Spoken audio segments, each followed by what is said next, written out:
Let's go to Obeds. Obeds, anything to tell us about our second speaker? Um, a lot. She's done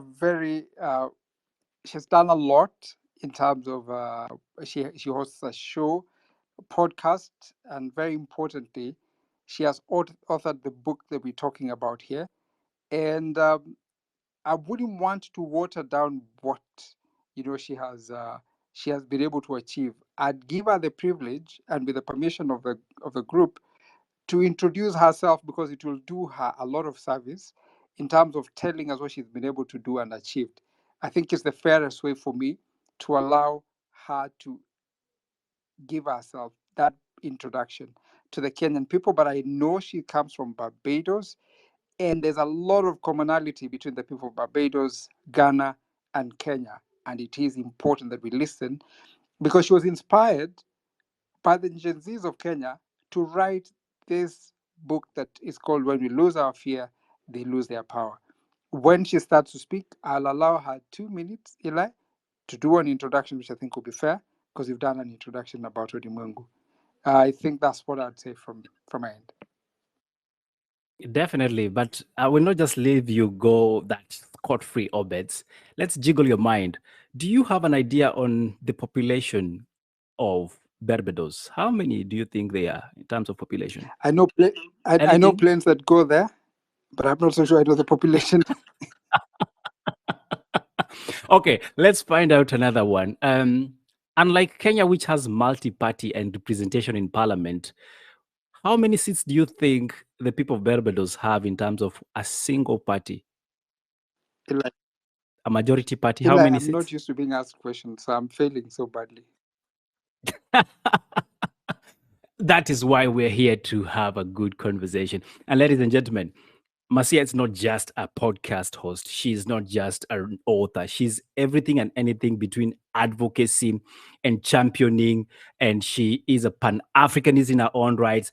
And above all, she's also a script writer.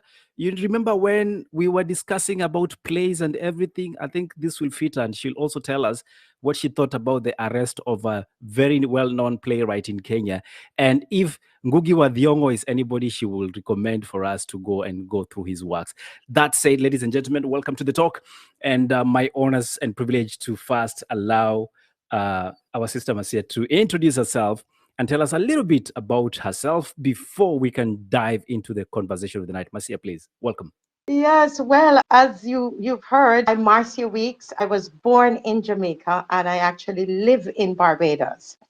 And mainly a filmmaker. I've written and produced 8 screenplays, and some of which have received awards at the AMA. I don't know if you know the African Movie Academy Awards, that's done out of Nigeria.